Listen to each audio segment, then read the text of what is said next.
In the year 63 BC, a boy named Gaius Octavius was born into a respectable but not particularly prominent family. No one could have predicted that this child would one day lay the foundations for an empire that would endure for centuries. His life story is one of ambition, political genius, and the dramatic transformation of a republic into an empire. And it all began with one man, his great uncle, the legendary Julius Caesar. As Octavius grew, Caesar was carving his name into history. He conquered Gaul, crossed the Rubicon, and declared himself dictator for life. Caesar saw potential in his young great-nephew. He adopted Octavius in his will, making him his heir. This single act set in motion a chain of events that would change the world forever. In 54 BC, on the Ides of March, Caesar was assassinated by a group of senators who feared his power. The Republic was plunged into chaos, and news of the murder reached the 18-year-old Octavius while he was studying abroad. His world had just been turned upside down. While his family advised him to lay low and renounce the dangerous inheritance,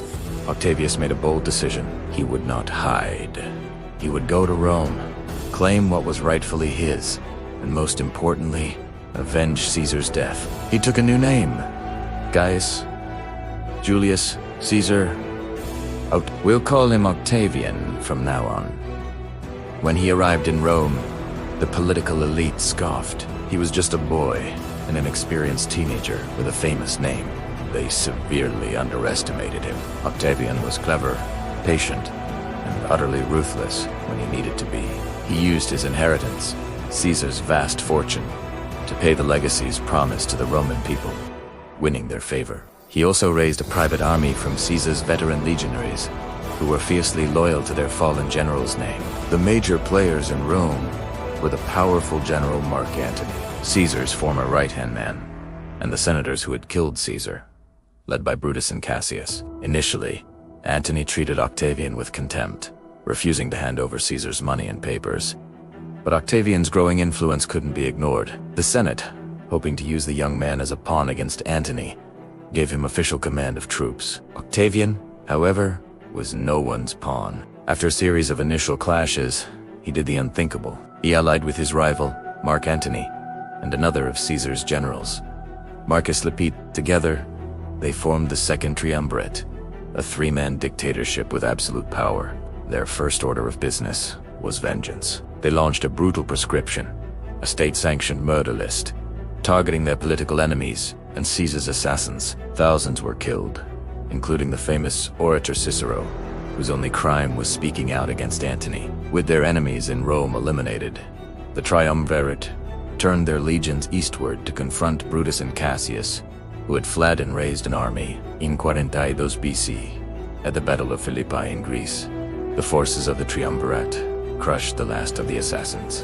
Brutus and Cassius both took their own lives, and Caesar was finally avenged. With their common enemy defeated, the triumvirs divided the Roman world among themselves. Lepidus was given Africa, Octavian took control of the West, including Italy, and Mark Antony took the wealthy and glamorous East. This division was meant to keep the peace, but instead, it set the stage for the final, epic power struggle. While Octavian was in Rome, consolidating his power, dealing with grain shortages, and settling his veterans on Italian land often by confiscating it, which made him unpopular at times. Antony was in Egypt.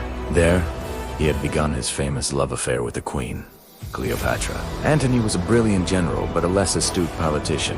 He went native, adopting Eastern customs, and presenting himself as a Hellenistic king alongside Cleopatra. Back in Rome, Octavian launched a brilliant propaganda campaign. He painted Antony not as a fellow Roman, but as a decadent traitor under the spell of a foreign sorceress, a man who planned to move the capital of the Roman world from Rome to Alexandria. The tension grew year by year. Lepidus was easily sidelined by Octavian and forced into retirement. Now, only two titans remained. Octavian secured Antony's will and read it aloud to the Senate. It confirmed everyone's worst fears.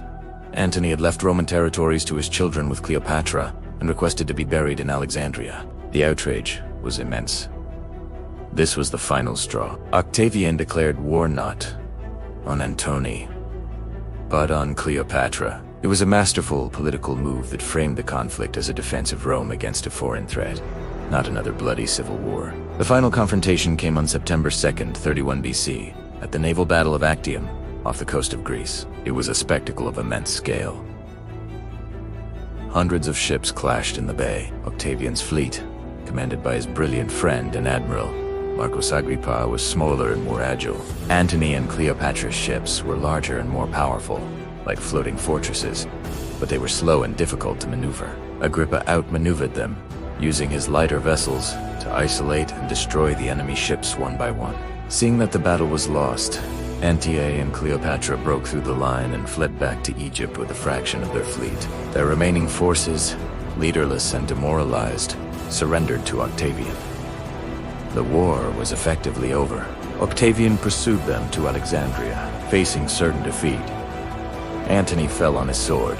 A few days later, Cleopatra, after a final, defiant meeting with Octavian, also took her own life, famously, according to legend, by the bite of an asp. Octavian was now the undisputed master of the Roman world. He was only 32 years old. His return to Rome was a triumph unlike any other. The decades of civil war were finally over. The people were exhausted and longed for peace and stability. Octavian knew that he couldn't simply declare himself king or dictator. The fate of his great-son Caesar was a stark reminder of what happened to those who were too overt with their power. So, he performed a political mass. In 27 BC, he went before the Senate and announced that he was restoring the Republic. He claimed he was giving up his extraordinary powers and returning control to the Senate and the people of Rome. It was a show, of course, a piece of political theater. In gratitude, the Senate, now filled with his supporters, persuaded him to stay on. They showered him with honors and titles. Most importantly, they gave him a new name, Augustus, meaning the revered or the illustrious one. It was a name with religious, not political, authority, and it was perfect. Augustus had learned the ultimate lesson of Roman politics. To hold absolute power, you must pretend you have none. He maintained the illusion of the Republic the Senate still met. Elections were still held, but in reality, all real power was concentrated in his hands. He controlled the army, the treasury, and the provinces. He was, for all intents and purposes, the first Roman emperor. His reign ushered in an era of unprecedented peace and prosperity that would last for over 200 years. The Pax Romana, the Roman peace. Augustus was not just a conqueror, he was a builder and a reformer. He professionalized the army, creating a standing force loyal only to the emperor. He established the Praetorian Guard to protect the imperial family.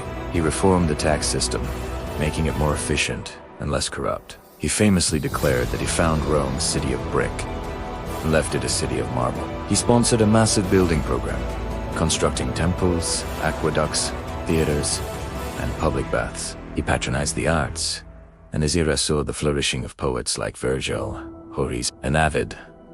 He also passed laws to encourage marriage and childbirth, hoping to restore traditional Roman family values which he felt had been eroded by the long civil wars. Augustus ruled for over 40 years. When he died in 14 AD, at the age of 75, he had completely reshaped the Roman world. The fragile, chaotic republic he inherited was gone. In its place stood a stable, prosperous, and colossal empire that would dominate the Western world for the next 4 centuries. He had avenged Caesar, defeated all his rivals, and brought peace to a war-torn world. He was a ruthless politician and a visionary statesman, a man whose life story is a testament to the power of ambition, intelligence, and timing. The boy named Octavius became Augustus, the first and perhaps greatest of all Rome's emperors, leaving a legacy that still echoes in our laws, our architecture, and our language today.